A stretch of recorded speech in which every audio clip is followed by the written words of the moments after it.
Hi creators, Doro Kiley here with CreationCoach.com, and I'm back from my walk. I found something pretty remarkable today.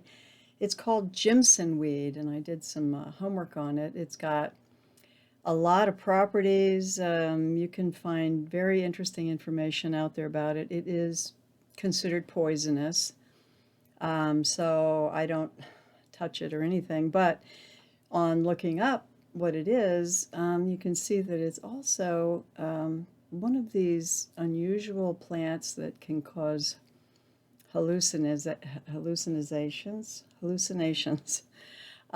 So I would not, well, I don't have anything against that, but it's a toxic hallucination, so I wouldn't take it as that because apparently there's a lot of experimenting kids out there that don't end up so well with it. So even though I find it here, my mission is to pull it out because I don't care to have anybody get poisoned with it accidentally. So let's see, today I did not do any videos or link any videos here today because I couldn't really find anything that was on the topic that I was looking for. I'm wanting to find something uh, to measure fear versus inspiration. Now I know that sounds odd, but when you do a search on it, you find that most of it comes up under marketing. How to get your fear under control when you're marketing. You want to come across as inspirational, and that is definitely not what I was looking for. But I do think it's an interesting topic. So the way I'm looking at it today is between um, fear versus inspiration. My question today is how could fear be robbing you of an opportunity? I will come back to that. But today I'm looking at how the internet coupled with capitalism is creating a very interesting dilemma for all of us. So what do I mean by that? This is the first time in this recorded history. I'm not convinced that we're the only human history that has had this internet technology, but as far as we know, this is our first experience over the last 20, 30 years with internet. So my question is, how is this affecting everything? So the internet is for the first time giving us an opportunity to see each other all the way around the world. We don't have to be rich to travel around, getting to meet new people, new cultures all over the world. It's all right here on our desktop or on our phone. We can see people all around the world. We've got automatic translators built in, all this AI, so we can communicate. So what are we doing? I think over the last few years, there's been an upsurge in fear. Now we can talk politics and everything, but it's also just trying to get a handle on who we are as a human race. Now that we can see everybody, each other, who are we? We're very vulnerable right now, I think. You can see that as an opportunity if you want to, because under those circumstances is when great changes can happen. So we're trying to figure out who we are. How are we using the internet? Okay, so we're using it to make money. We're using it to learn about how to do things, right? Everything from fix a lamp, learn a language, fix a car, millions of how-to videos out there. It's for fashion, it's for entertainment, on and on and on. But it's also just getting to know people. I'm loving some of the podcasts that are coming up. I just kind of dropped in on one the other day, just not dropping in on the podcast, but I find them coming up on my streams on YouTube. And this one is called Propagate the Light. It's just folks talking about interesting stuff. This one in particular is about the Mandela effect and other things that I'm interested in. So it was fun to listen to it, and I do bounce around Aubrey Marcus, and of course Joe Rogan's been around for a while. You know, they come and go, and some of them resonate, some of them really don't resonate, but it's almost like we are on a self-discovery quest, because we can continue to just see who's out there and find ideas and learn and grow and expand. For me, it's coming in form of spiritual sangha and practices and creating a better world, which is kind of what my mission is. And so I'm feeling like what we're doing is trying to see if it's okay to put ourselves out there. I know I went through this for quite a while before I finally started making these videos. It's scary. So I wanted to mention real quick that when you're kept in a state of fear, it really does interfere with your creativity. I want to share this image here of some kind of, it came to me in a meditation. If you have a lake, when I used to be a scuba diver, if you go down, when you go down, down, down in the ocean or a lake or whatever, as you go down, it gets colder, darker, and the pressure builds. And you can go so far down into the dark that you begin to become disoriented. Now, creativity is not in that realm at all. And if you equate that to, you know, fear versus inspiration, you can see how this works. The more tense and fearful you are, the more you're going to sink down into that colder, darker, more pressure, even disoriented state of mind. And the more you are lifted, and that can be done through creativity, through inspiration. I do it through meditation, mindfulness. I think any form of creativity requires some degree of mindfulness. So as you go up in the water, things become warmer, you have more light, the pressure is lifted, it feels calmer and easier. So yeah, I just wanted to share that because if someone's managing our console, they may know how to bring us farther down so that we're not in touch with our creativity. And so we really need to let go of the fear so we can get more creative. Okay, so what does that mean? So, you know, what does it mean to be fearful? I think we are so burnt out on fear because of one thing after another coming up in the news and all over the place. I mean, it's just one school shooting. And I mean, now we're on the verge of World War III. Aren't we finished yet? Can't we rest? I'm not at all convinced that any of this is just by chance. You know, oh, this is just human nature. You know, we go from one crisis to another. Nobody's ever going to convince me of that. I think all people want to be left alone, to be in control of their own life, their own family, relationships, have the freedom to be creative and do other things.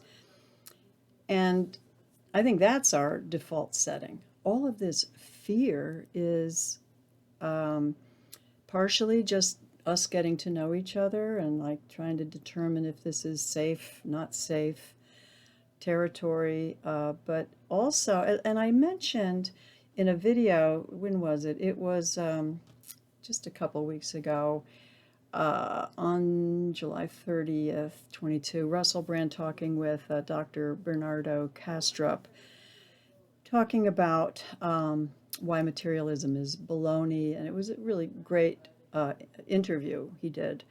But basically, what I got out of it in a nutshell was we've got in front of us here, okay, so this internet now, this what we have on our phone and our flat screens and TVs, and uh, what we have is our control panel. This is how we are now relating to the world. This is how we work with our coworkers. This is how we meet with our friends and family. This is how we are staying in touch, and this is how we entertain each other in movies. And, you know, it's all right here, right in front of us. This is our control panel. Now, this Dr. Kastrup, he used to work with the CERN project in Switzerland. I don't know his title. I think he some astrophysicist or something. But he says he equates it to a airline plane console where you have all your dials and switches and gauges, and you can fly your airplane just by your console. You don't even need your windows. So that is kind of what we have going right now. We've got our console, which is telling us what's out there. But it's not the same as out there. When you read a book, it's not the same as experiencing what the book is about. And when you are flying a plane with no windows, what you are seeing as your reality is not reality. It's a measurement and a whatever coming at you. And you are building your sense of what's out there based on what reality you are allowing in on your flat screen panels. Now, there is the question about where does fear we're trying to get to know each other as a people, as a species, as a planet, and capitalism come in. Now, capitalism is concerning as it is related to our control panel here, because we require correct information to fly our airplane, live our life. And if we're doing that when somebody's interrupting our panel and from the outside manipulating things, we can't see it. We're just reading the gauges and we think this is what's happening. But there is technologies that can certainly hack in, as you know. It's a big problem, hacking into our reality, creating our own little thought bubbles and manipulating us in many, many ways. And the way commercialism works, capitalism, commercialism, is based on competition. Now, if you have two news broadcasting stations, they're competing for your attention. How many views they get will determine, all kinds of financial paybacks and what have you. So how do they get your views? The clearest, fastest, most scientific way of doing that is to scare the shit out of you. And because that's in our DNA, we are created to be aware of danger.